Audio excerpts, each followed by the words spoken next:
Welcome to Your Business, Your Life with Matt DiFrancesco, your personal financial technician. Whether you've had years of success in your business or are just starting out, High Lift Financial can help you create a vision for your business, life, and family, and align these for generational wealth. So as they say, what happens in your life affects your business. And now, on to the show. Well, hello and welcome again to Your Business, Your Life with me, Matt DiFrancesco. And today I really want to talk about something that's kind of near and dear to my heart, and that's really the internal transfer.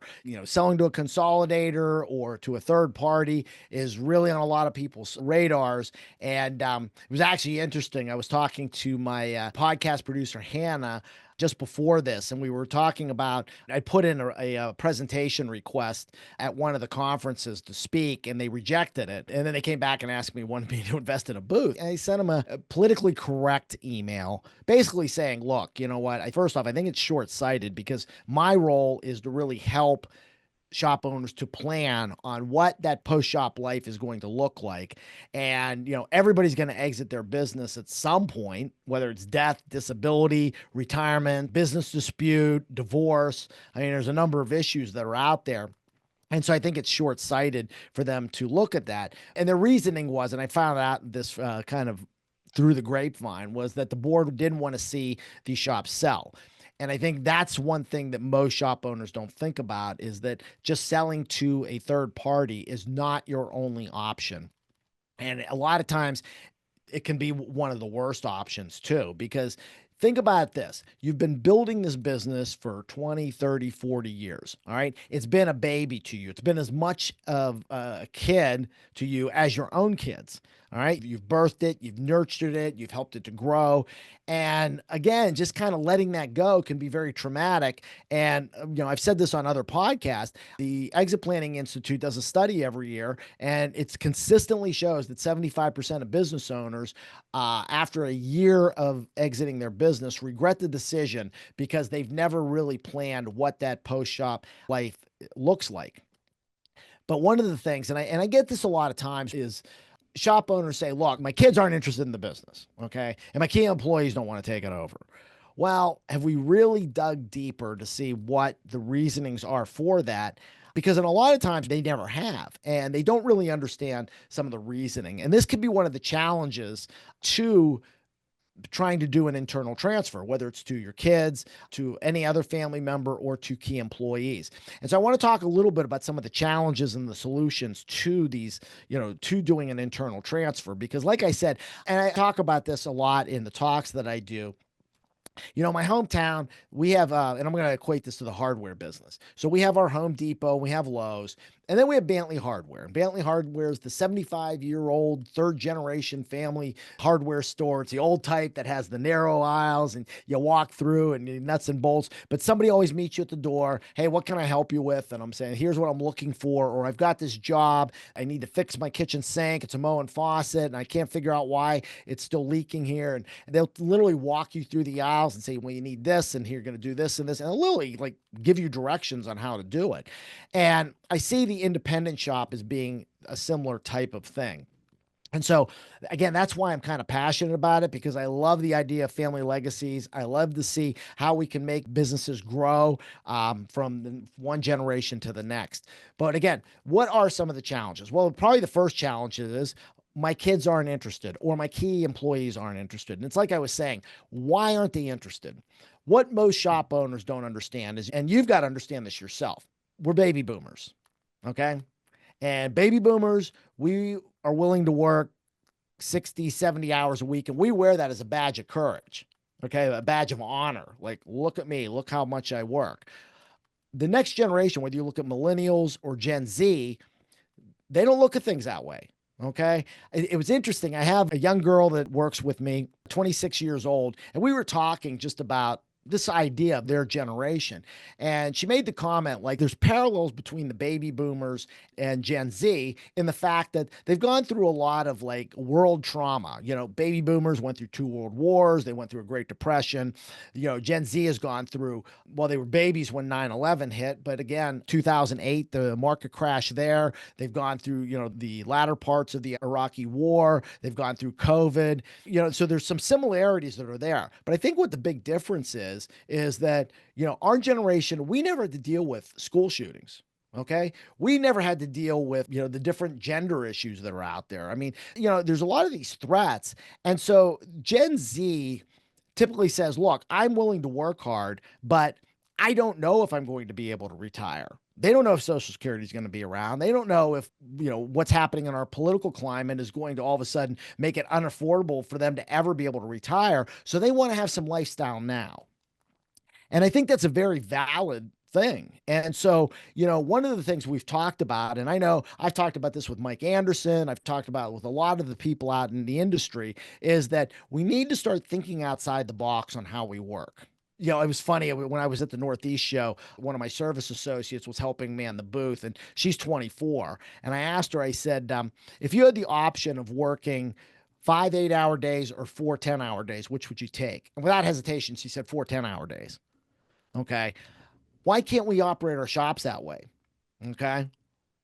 I mean, there's really nothing that precludes that to us. Why do we have to have 9 to 5 hours? If a job's getting done and a painter can work behind the scenes, why can't we look at flexible hours? I think these are things to look at. And I think the reason that, again, the kids and maybe the key employees, especially the younger key employees, aren't interested is they see you working 60, 70, 80 hours a week, and they're like, I don't want that. But if we've developed a shop where you become more of an incidental owner, that it's not completely dependent on you, and they can also have some flexibility, all of a sudden they kind of look at the cash flow and they say, this is appealing. And I have clients like this. One of my very first collision clients, it was, his two sons were in the business. That's what he was looking to transfer the business. We kind of worked through the process. One son realized that he really wasn't passionate about it, left, has a thriving career outside of the industry. He's actually with an insurance company, so he's still working within it in some aspect. But the other son, the younger son, he left for a little bit, came back and realized, yeah, you know what? I do like this. But because he's younger, he's got a little different perspective on things and how to structure not only the company culture, but also the processes they have. And he's also got a key guy that's the same age. So my guy is now looking to transition the operations, but he's also decided, you know what? I don't want to exit. I like building my culture. I like, being the 50,000 foot guy. I like being able to help to empower my employees. So it's really become just a natural transition. And when my client decides to exit, he's just naturally going to have his son and key employee that are going to be able to run the place. And he's also empowered his key employees. So you start developing a culture like that, it becomes more appealing for young people.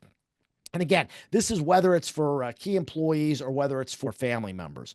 That's probably one of the biggest challenges with that. I think the second challenge that happens, especially with, and this is more on the family transfer side, is you have business active kids and then you have non-business active kids. And, parents are kind of looking, parents want to be fair to all kids. Well, what if one kid is going and either buying or taking over a couple $1 million shop, all right, and the other kids aren't getting that? How do we create equitable distributions? And I think that's where, again, exit planning and estate planning and financial planning all fit together, because and that's one of the things that I do with clients is let's design a plan, not only to be able to transition the business to that next generation or to those key employees, but also how do we create fair solutions for the other kids too? Whether it's utilizing life insurance, whether it's utilizing, a lot of times just entity types can allow us to be able to create those. Sometimes using the real estate can be another way. So that's another big challenge that comes out there. The third one is choosing who that successor is going to be. Okay. A lot of times, especially if you're looking at key employees, usually it's one of the higher ups. It's a production manager or, somebody who's involved in operations or the business manager. Again, is that going to create animosity that they're that plant? So you've really got to kind of work with the team to be able to ensure that you don't have any kind of bad feelings that are out there. Again, family members, it's kind of a similar thing like what I talked about. Is there going to be any animosity if one is? And again, like I talked about with my client, he had the two sons in there, and the older one, just after some time and some pondering and kind of us working with him, he decided, this is not what my passion is. I mean, I don't like being here. And so we went out and got him another career. I've actually had other shop owners too that said that had kids that weren't involved, but were interested in something else, maybe construction. And we've actually created other companies under the family umbrella. That's a really neat legacy thing, which I really get passionate about. So, again, these are some of the challenges and solutions I think that you find within these family businesses. And I think it's really important, again, from the planning aspect. And I'm not good at tooting my own horn. I'll be the first to say that. But I think it's really important to have somebody to help guide you through these processes, and especially somebody that understands how to put the structures together, not only just how to create the picture for you, but also how to put the puzzle pieces together. And so, I would encourage you to and whether it's me or somebody else that knows exit planning and is certified as an exit planner, I would suggest everybody do that. I'm more than happy to talk with anybody out there. If you have any questions or just want to say, hey, Matt, here's my situation, can you help me? Just go to my website, highliftfinancial.com. Click the Let's Talk button. It's up on the top right-hand side. And I give everybody 20 to 30 minutes of my time.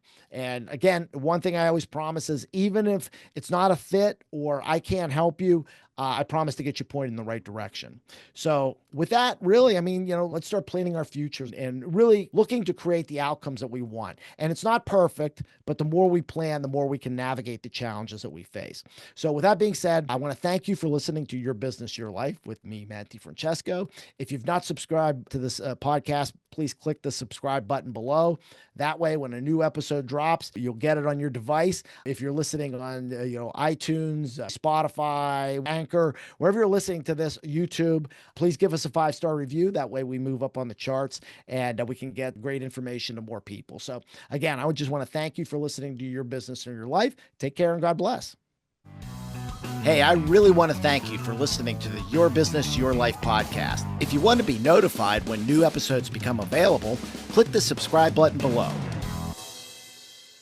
All information is obtained from sources deemed reliable but not guaranteed. No tax or legal advice is given nor intended. Content provided herein or on our website should not be construed as an offer for investment advice or for securities, insurance, or other investment products. Investments involve the risk of loss and are not guaranteed. Consult a qualified legal, tax, accounting, or financial professional before implementing any investments or strategy discussed here. HighLift Financial is a DBA for DiFrancesco Financial Concierge, LLC. Investment advisory services are provided through Cornerstone Planning Group, LLC, an independent advisory firm registered with the Securities and Exchange Commission.